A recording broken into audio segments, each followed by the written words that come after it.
Au centre de sa poitrine, une tache rouge sombre se répandait sur le blanc immaculé de son uniforme de grand amiral. Le poignard de Rook brillait au centre. Thrawn surprit le regard de Péléon et à son grand étonnement, il sourit et murmura « Mais c'était si artistement fait. Je m'en remets pas. »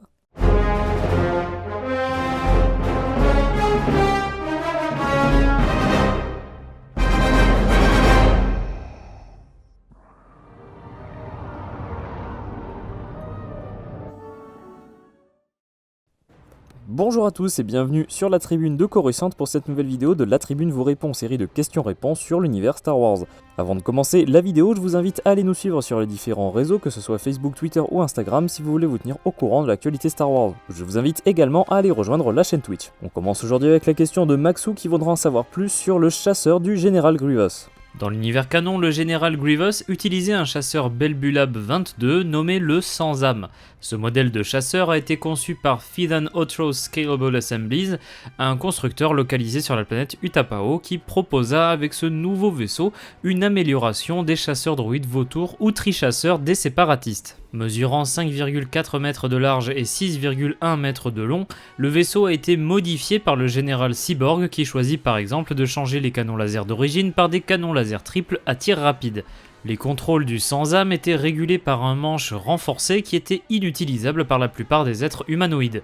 Nous savons que le général Grievous utilisa le Sans-âme dès les débuts de la guerre des clones, échappant par exemple à la destruction du Malveillant à bord de ce chasseur lors de la première saison de The Clone Wars. On le retrouve par la suite dans la série lors de la bataille de Bothawai et l'épisode centré sur la forteresse de Grievous sur la lune Vasek 3. Le Sans-âme apparaît ensuite pour la dernière fois dans cette série dans l'épisode inachevé mais néanmoins canon nommé The Big Bang. On retrouve par la suite ce vaisseau dans l'épisode 3 où le maître Jedi Obi-Wan Kenobi l'utilise pour quitter Utapau après l'ordre 66.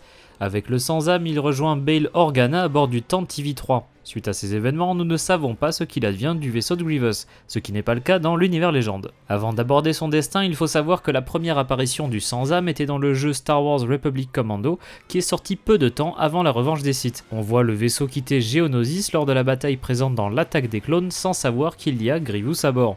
On le retrouve par la suite sur Kashyyyk avec le fameux général. Dans l'épisode 3, Obi-Wan Kenobi quitte donc Utapau à bord du Sans-âme et rejoint Bail Organa à bord de la corvette CR-70 nommée le Thundered Heart. Le vaisseau séparatiste resta dans la baie d'amarrage du vaisseau d'Organa jusqu'au départ d'Obi-Wan Kenobi qui prit le Sans-âme afin de se rendre d'abord sur Nar Shaddaa avec Luke Skywalker. C'est là qu'il vendit le vaisseau afin de pouvoir payer un voyage vers Tatooine. Le chasseur fut ensuite récupéré par les autorités impériales et amené dans un entrepôt secret de l'empereur sur Utapau. À ce même endroit, le projet NK Necrosis était en développement. Il s'agissait d'un projet impérial visant à créer, grâce au corps du général Grievous, un droïde de combat très avancé muni d'un double sabre laser à lame rouge.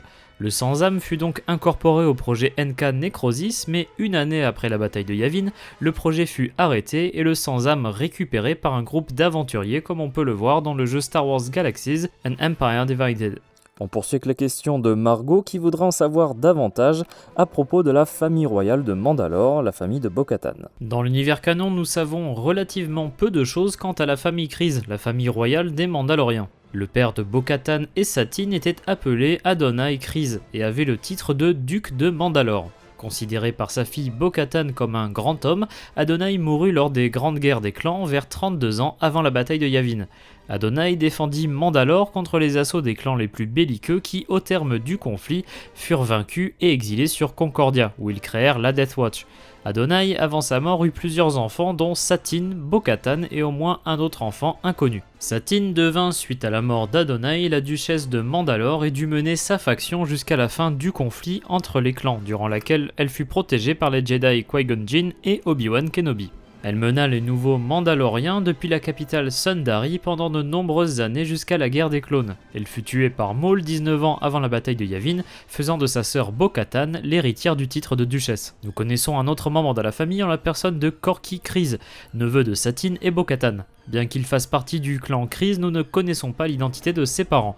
Corky apparaît dans 2 épisodes de The Clone Wars avec The Academy dans la saison 3 et de Lawless dans la saison 5. Malheureusement, nous ne savons pas ce qu'il advient de Corky suite à ces 2 apparitions, à ceci près que Bo-Katan, 9 ans après la bataille de Yavin, dans le chapitre 11 de The Mandalorian, indique selon elle qu'elle est la dernière de sa lignée, ce qui peut nous pousser à croire que Corky a disparu entre-temps. Après de nombreuses années incertaines, la famille Kryze a retrouvé son statut de leader des Mandaloriens en la personne de Bo-Katan Kryze qui, munie du sabre noir, a mené la reconquête de Mandalore 9 ans après la bataille de Yavin face aux vestiges impériaux du Moff Gideon. C'est elle qui alluma à nouveau la grande forge de Mandalore, marquant le retour des Mandaloriens sur leur planète. Avant de terminer, voici une petite anecdote qui nous est précisée dans le livre Ultimate Star Wars, qui nous raconte donc que le blaster utilisé par Leia dans l'épisode 4 s'appelle Satine's Lament, que l'on pourrait traduire par la complainte de Satine. C'est le constructeur de ce blaster qui aurait nommé ce modèle en l'honneur de la duchesse de Mandalore. Merci d'avoir regardé cette vidéo, j'espère qu'elle vous a plu. Si c'est le cas, n'hésitez pas à laisser un like, à la partager et à vous abonner en activant les notifications si vous ne voulez pas rater les prochaines vidéos de la tribune de Coruscant. Vous pouvez nous poser vos questions dans les commentaires ou sur nos réseaux sociaux Facebook, Twitter ou Instagram. A bientôt et que la force soit avec vous.